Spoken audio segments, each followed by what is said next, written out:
Thank you so much for having us. We are super excited to be with you tonight and talk about the future of change management. My name is Denise Gigova. I'm a transformation delivery lead and a change futurist with KPMG. And my name is Zoe Hoppenheim. I'm also a change management futurist with KPMG.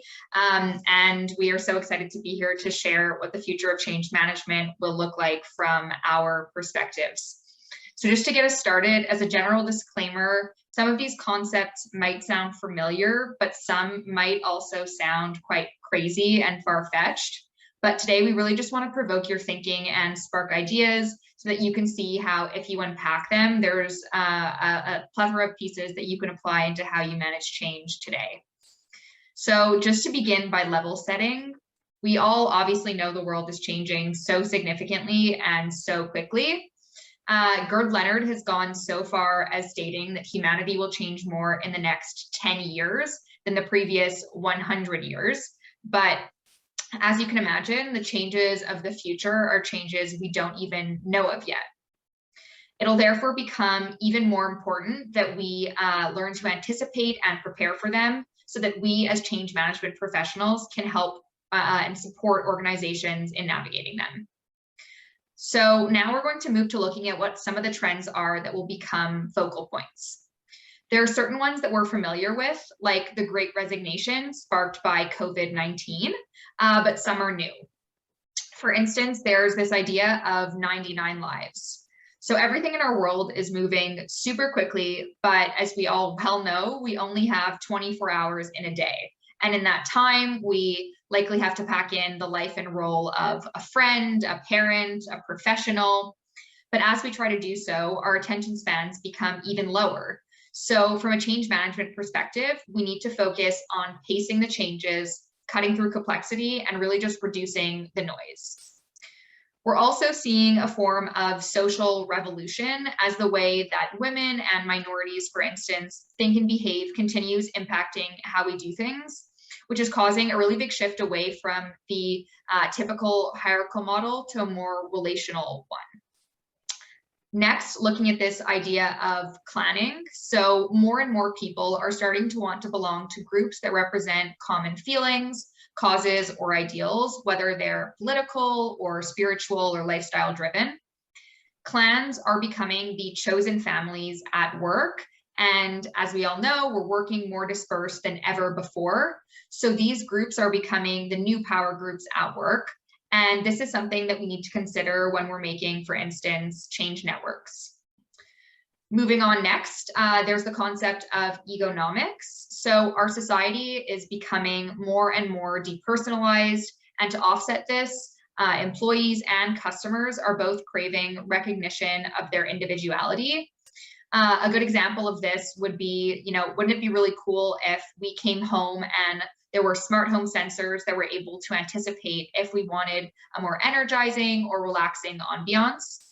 This is just an example of how there will be tremendous focus on experiences and messages being tailored to suit a person's preferences, which will need to be focused and incorporated into change management strategies. There's also, in general, this fear of the future with all the uncertainty. There's too much change happening around us way too quickly for our brains to even comprehend. And ultimately, I think throughout all of this, we're all just seeking safety, comfort, and privacy. So change professionals will need to use empathy and understanding to mitigate the effects of these fears. Lastly, of the trends, consumers are becoming more vigilant and have more power than ever before, and they're using their ability to manipulate pressure tactics, protests, and politics to voice their complaints via Twitter or platforms like Facebook. So imagine if there's a really strong group of stakeholders that are against the change you're introducing, and they were to all go on a virtual protest. As you can imagine, how disastrous would this be for your change initiative? So it'll become increasingly important that you declare your values and be transparent with the impacted stakeholders if you want to drive for success. Now, after looking at all this, I think it's really evident that traditional change management will not cut it anymore. So change management must provide guidance, help, empathy, and be uplifting. But we're still seeing that in traditional change management approaches, change is considered linear, where it's a series of steps, and once one is completed, you move on to the next. Then we're seeing that change programs have clear end state. And once the end state is reached, the program is over. We're also still seeing change come from the top. Programs are thought out and initiated by senior leaders who will merely just trickle down instructions through the ranks. And lastly, change is a short-term initiative. So even though some change programs last, let's say, 3 to 5 years, they're still limiting their scope to addressing what's immediate and tangible. But after listening to all this, as you can imagine, to accommodate what's coming, change needs to change. So what we envision in the future of change management is that change is an agile capability that we need to build throughout the organization. And it involves feedback loops and design thinking, which Denise will touch upon more, and presents opportunities for continuous improvement. Change will also always be on. So there's no beginning and end to the change process, and changes will have to be implemented over and over again until they become business as usual. Change will also be initiated at every end of the organization. So the frontline worker could come up with a brilliant idea and spark a whole organizational-wide transformation. Change will also be a continuum and should never end. This is something that Denise will discuss more in a little bit. Ultimately, what is required from you as change practitioners is that you become what's called a neo-generalist. So this is someone who is able to both specialize and generalize and master several disciplines and seeks to learn from areas completely out of scope of your professional expertise. Whether it's HR, transformation delivery, marketing and sales, you really just need to bring a unique perspective, blended knowledge, and diverse experience in order to be able to cross boundaries quickly and seamlessly. Inevitably, you will play a more critical role than ever in pushing forward your organization's agenda. So what we want you to leave with is that you must be equipped with a diverse set of knowledge in order to succeed. Okay, so sounds very exciting. Some of these things are already here, and some of them will come very soon. And we probably can spend the whole night talking about how change management should change and be revamped, but I want to spend the rest of the time we have together on 3 key things that are going to have the most impact, and we'll do a deep dive on each of those. But the other thing I want to acknowledge is that more and more we will leverage up and coming technology to enable change management delivery. And some of the things that you see on the screen, probably you're familiar with, like WalkMe, for example, but some of those are up and coming, like Meet in VR or Magic Clip. I strongly advise you to check them out. They're very cool, and they will really allow us to continue doing remote change management as we were forced last year in March and are still doing, and really tailor the space and digitize the space to create this tailored experience that we're going to talk about. And one thing is for sure, that we, as Zoe called us change neo-generalists, have to become very versed in utilizing technology and doing digital change management. So let's dive in. The first key area I want to talk about is experience-driven change. And according to the dictionary, when we talk about experience, it's something that we as the receivers are taking very active part in, and it's definitely not something that is being done to us. So combining design thinking and behavioral change management creates something that we call change by design. I'm sure that not only KPMG calls it this way, but this is what we use. And change by design really focuses on driving a journey, and in the heart of this journey is the user and the user experience. So it's really about meeting people where they are and taking their needs and feedback into account when we are trying to introduce changes and make them change the way they work and think and interact with systems. And it's really about letting people participate in the design process and come up with ideas about what would really help them to adopt the changes. So we utilize the design thinking process in our work very often, starting with empathy, then defining the problems, ideating together with the users, prototyping, giving them a taste of what the future can look like, testing together with them, and changing things as we go based on their feedback. And we do this over and over again. But what I want to focus on is the empathy piece. So empathy is a real in-depth research to help you understand the people who will be impacted by the changes. And being empathetic allows you to think through the experience of another person by understanding it the best way you can. And it applies to everyone on the receiving end. So this can be users, it can be stakeholders, board of directors, experts, etc. And I don't know if you're familiar with the term extreme user, but just Caitlin's story provoked me and I can't not touch on that. So imagine that you're a hospital and you want to revamp your process of MRI testing. And the people that get MRIs are different, right? You have different user groups. So you have emergency room patients, you have cancer patients, and then you have kids who are sick. And this is a great example of an extreme user, because these users, first of all, like, you need to understand what is the problem. Like Caitlin's kid, he thought it's not fun to put the toys away. These kids are afraid. And many hospitals have done this, by the way. It's not a fantasy, it's a real case. So the problem is that kids are scared. And in order to get to those extreme users who are in a very vulnerable position, this will impact them for life, and they will see even the slightest tweak that you do to the process and you will introduce. The hospital turned the MRI into a jungle, and it brought dogs in just to make the kids comfortable, and then all the users obviously benefited from this. And this is a great example of design thinking and understanding your users and their fears and their pain points and their motivation and what drives them. We also leverage the empathy to understand the problem. And when we do change by design, we are actually focused not so much on problem solving, but on problem finding. And this really drives a transformational change. So Coca-Cola recently conducted a very in-depth study of its customers, and the goal was to come up with a new flavor. But what they uncovered is that because of the 99 lives that Zoe talked about, people are starting to value the most the quality of their sleep. So guess what? Currently, Coca-Cola is creating a new drink that is going to support the natural restorative power of sleep, which sounds absolutely insane, because I still remember when I was in high school, my mom will not let me drink Coke after 2 p.m. because it's a caffeinated drink and I would not be able to sleep. And now they're coming up with a sleep drink.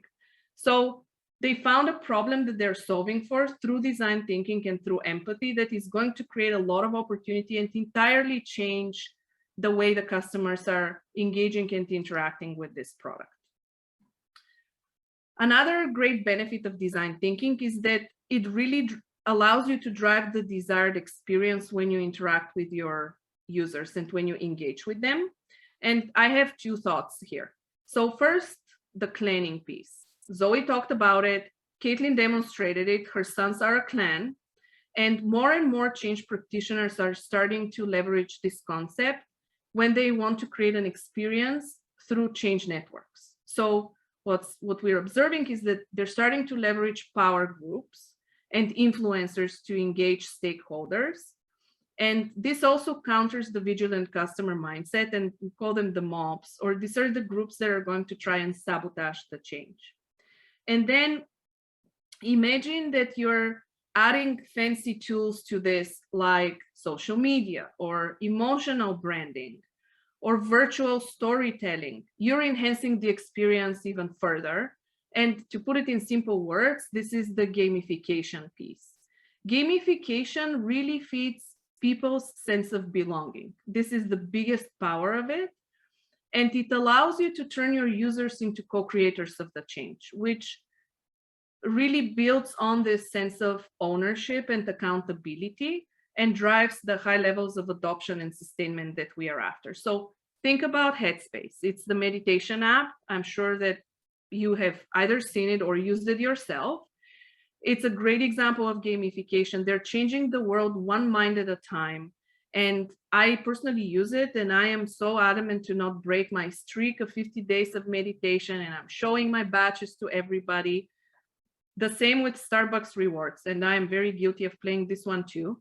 But it hits on so many levels, right? It gives you gratification, it gives you status, it gives you sense of completion, recognition, even a little bit of healthy competition. And you can really tailor the experience to the user group. So the value of doing change by design is that it really enables you to create a long-lasting bond between the user and the change that you're introducing, and to create this sense of ownership, which is missing, unfortunately, still very often in change initiatives. My second point is around evidence-based delivery. This is all about data, KPIs, and dashboards. I'm not going to talk about it though, because I know that there is a session coming up in October. So please sign up for it. My dear friend Alexa Nielsen will come and talk to you about change management KPIs and dashboards. She's the head of change for the WSIB, the Ontario Ontario Workplace and Safety Insurance Board. And we have spent a lot of time together with her talking about what are the KPIs that really make sense for the organization and for the transformational portfolio. So please sign up, you won't regret it. But what I want to talk about is the benefit of evidence-based delivery. So the first thing is it will allow you to tell an evidence-based story and to visualize your efforts. Unfortunately, change management is still perceived here and there as soft, pie in the sky, very touchy-feely, and not the science-based discipline that it is. And we as change practitioners have the duty to kill this, and we can do this through evidence-based delivery. So it helps a lot with skeptical executives. I'm sure you've all experienced that. And the other benefit is that through evidence-based delivery, you can really unleash the power of decision-making and kill the organizational bias. So organizational bias can be solving for the wrong problem, or letting politics get in the way because you have a biased sponsor who is having a pet project and is shifting the priorities, or making decisions based on a gut feeling, or working with data that is easily available. All those things are organizational biases. And if you make evidence-based delivery a practice, then you will kill this and you will ensure a sustainable delivery and something that you can replicate over and over again and justify it with data. So no one can say, you don't know what you're doing, or change is fluffy, or any of those statements. So my last point is on sustainment. And honestly, this is the most critical part of change management and the hardest, in my opinion. It's making the changes stick and ensuring that the users or the organization are not going to revert back to what they know. And it's very similar to New Year's resolutions. We make them, but we sometimes do not stick to them, and we go back to not exercising or not eating healthy or whatever it is that we have committed to, and we don't realize the benefits that we want. And still a lot of clients think that sustainment starts like 3 months before go live, and as soon as we end the project, it's a done deal. No, sustainment starts on day one and it goes way beyond go live. In order to ensure sustainment, we have to really start thinking 5 years out after go live, 10 years out after go live. What is the organization going to need then? What are the disruptors of the business 10 years down the road? What changes are we going to need to introduce 10 years down the road? So what we do, this is called preemptive planning. And what we do is we try to build future scenarios and visualize them based on the data that we have today, and obviously a lot of assumptions and a lot of modeling. And then we try to bring those back and incorporate them into the change management roadmap or the transformation roadmap that we are working on, and translate this into things that we can start accounting for today. So I want to bring this into life a little bit.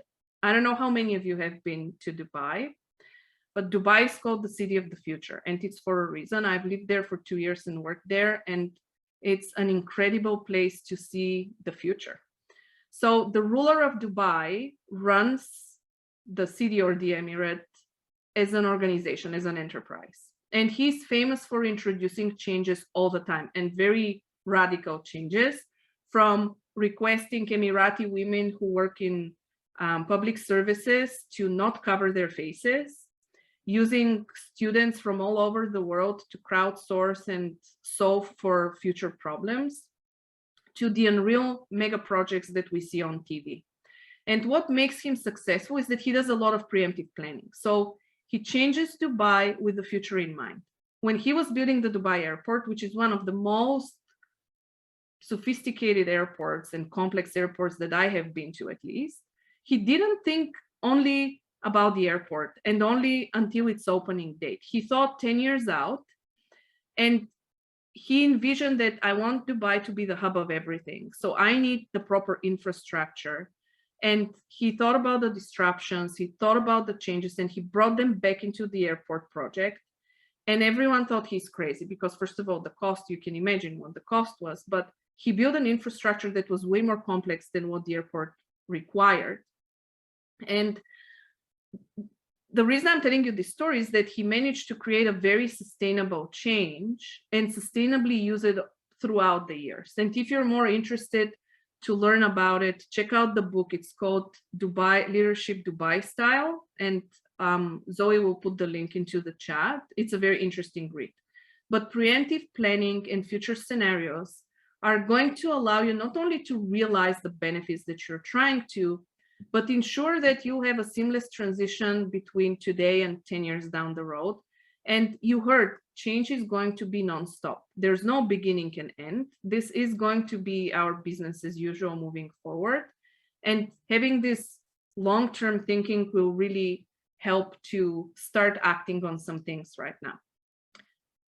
So I don't know, I probably spoke for 20 minutes now, but what we try to do is to just give you a flavor of what the world will be in 2030, if not even earlier, and how you can start cutting through this complexity and reducing the noise and delivering really meaningful change experience to your organizations. And I'm sure you're already doing this. We just want to elevate it further and try to accommodate for what's coming. But ultimately, as we heard at the beginning, you're at the forefront of this, and you're the ones that will shape the future and will really set the rules. And we can't wait to see what you will make out of what you've heard today, and we will be very happy to continue the conversation.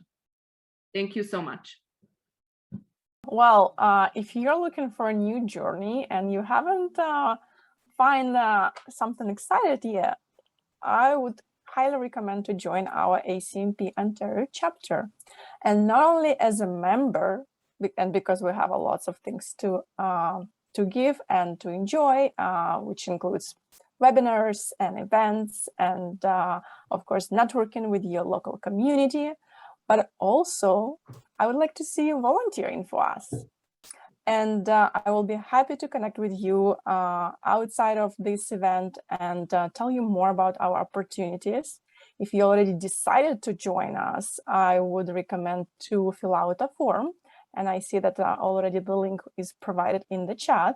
So feel welcome to put some basic information, and we'll set up a meeting with you and learn more about each other. I will tell you about ACMP Ontario, and you can tell me about your previous journeys, and maybe we can get on one together.